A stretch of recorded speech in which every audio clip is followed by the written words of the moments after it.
ओम नमः शिवाय। आप सभी का हमारे YouTube चैनल पर हार्दिक स्वागत है।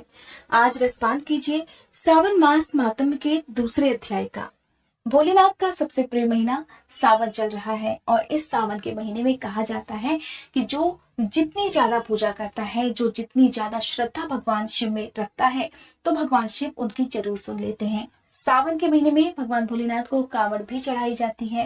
कांवड़ के संबंध में एक नियम होता है कि कांवड़ को कभी भी जमीन पर नहीं रखा जाता है जब तक कि भगवान शिव को जल अर्पित ना किया जाए।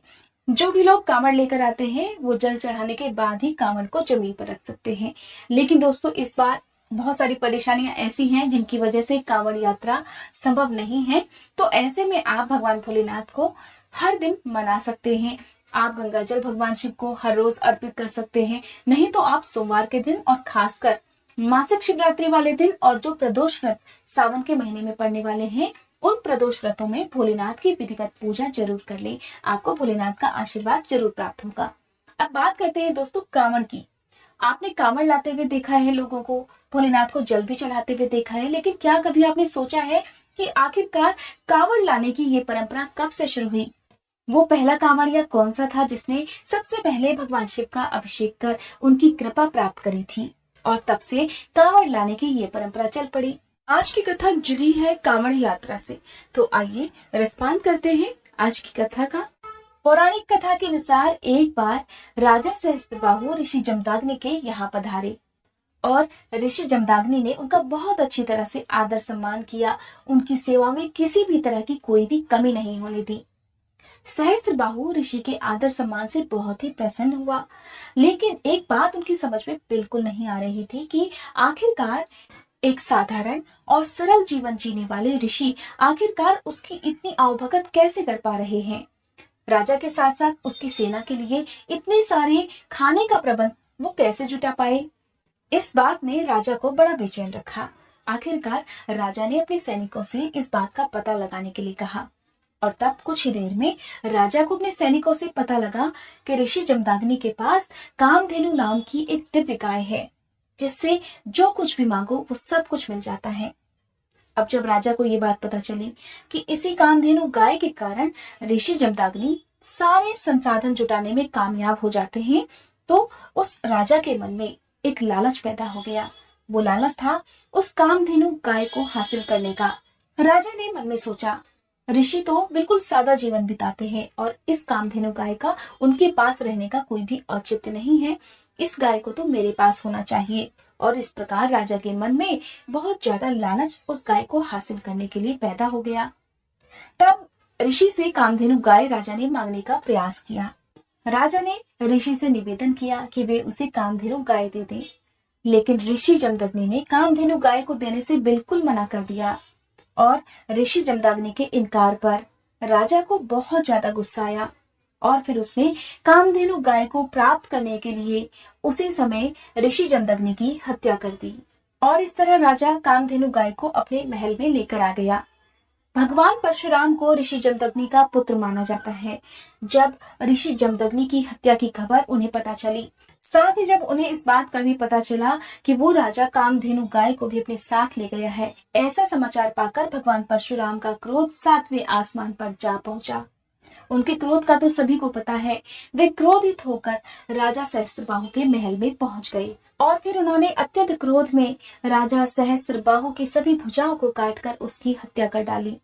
बाद में परशुराम भगवान ने अपनी तपस्या के प्रभाव से अपने पिता जमदग्नि ऋषि को पुनः जीवन दान दिया। जब ऋषि को ये बात पता चली कि परशुराम ने सहस्त्रबाहु की हत्या कर दी है, तो उन्होंने इसके पश्चाताप करने के लिए परशुराम जी से भगवान शिव का जलाभिषेक करने को कहा था। तब परशुराम भगवान अपने पिता की आज्ञा से मीलों दूर चलकर गंगा जल लेकर आए और अपने आश्रम के पास ही शिवलिंग की स्थापना कर शिवलिंग का महाभिषेक किया और गंगा जल चढ़ाकर उनकी स्तुति की। इस प्रकार माना जाता है कि सबसे पहले परशुराम भगवान ने ही शिवलिंग का अभिषेक किया था और तब से कांवड़ लाकर जल चढ़ाने की परंपरा आज तक चली आ रही है। सावन के महीने में कांवड़ लाने से संबंधित हमारे धर्म में कुछ अन्य भी पौराणिक मान्यताएं प्रचलित हैं। इनमें से एक मान्यता के अनुसार जब समुद्र मंथन हो रहा था, तो सबसे पहले समुद्र मंथन से विष उत्पन्न हुआ उस विष की भयंकर गर्मी से देवतागण, दैत्य और सारा संसार व्याकुल हो गया। तब भगवान शिव ने आगे आकर सृष्टि के कल्याण हेतु उस विष का पान कर लिया। उन्होंने विष का पान तो कर लिया, लेकिन उस विष को अपने कंठ तक ही सीमित रखा, कंठ से नीचे नहीं उतरने दिया। विष की तीव्र जलन के कारण उनका कंठ नीला हो गया और वे नीलकंठ कहलाए। भगवान शिव पर इस विष की गर्मी का इतना असर होने लगा कि वे तीनों लोकों में घूमने लगे और राम नाम की जगह उनके मुंह से बम बम निकलने लगा।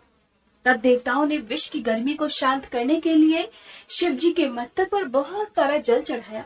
कहते हैं कि जब समुद्र मंथन किया गया था तो उस समय सावन का महीना था और तब से सावन के महीने में भगवान शिव को जल अर्पित करने और कांवड़ लाने की परंपरा चली आ रही है। एक और पौराणिक मान्यता के अनुसार त्रेता युग में श्रवण कुमार ने अपने माता पिता की इच्छा पूर्ति के लिए कांवड़ यात्रा की थी। उन्होंने अपने नेत्रहीन माता पिता को कांवड़ में बिठाकर हरिद्वार ले जाकर उन्हें गंगा स्नान कराया था। फिर वहां से लौटते समय अपने साथ में गंगा जल भी लेकर आए थे और इसी गंगा जल से उन्होंने अपने माता पिता द्वारा शिवलिंग पर अभिषेक करवाया। ऐसी मान्यता है कि तब से कांवड़ यात्रा प्रारंभ हुई। हमारा सनातन धर्म महान है और महान है हमारे धर्म से जुड़ी हुई मान्यताएं। इसलिए कहा जाता है कि हमेशा आपको अपने धर्म का सम्मान करना चाहिए। सावन के महीने में कोई भी ऐसा कार्य नहीं करना चाहिए जिससे भोलेनाथ नाराज हो जाएं। यदि सावन के महीने में आपको कांवड़ लाता हुआ कोई भी भक्त दिखाई दे तो आप उनकी सेवा कर सकते हैं। सावन के महीने में जगह जगह पर कांवड़ लाने वाले भक्तों के लिए भंडारों का आयोजन किया जाता है। साथ ही अन्य लोग भी इसमें जुटते हैं, तो ऐसे में आप भंडारों के लिए भी दक्षिणा का दान कर सकते हैं। आसपास यदि आपको कांवड़ भक्त आते दिखाई दे तो आप उनकी सेवा कर सकते हैं, उनके रुकने की, उनके जलपान की व्यवस्था कर सकते हैं। सावन के महीने में हर दिन नियमित रूप से सुबह के समय शिवलिंग पर जल का अभिषेक करने से भोलेनाथ बहुत प्रसन्न रहते हैं। सावन के महीने में न केवल भोलेनाथ की ही कहानियां सुनी जाती हैं, बल्कि शिव महापुराण की कथा सुनने से भी भगवान शिव की कृपा आसानी से प्राप्त की जा सकती है। आपको हमारे इसी चैनल पर हर दिन नियम से शिव महापुराण की कथाएं भी मिल रही होंगी और आप इनका रसपान भी कर रहे होंगे। उम्मीद करती हूँ आज की ये वीडियो भी आपको पसंद आई होगी। अगली वीडियो में आपको भगवान शिव के ज्योतिर्लिंगों से संबंधित कथाएं सुनाई जाएगी। उम्मीद करती हूँ आप अगली वीडियो का इंतजार भी जरूर करेंगे।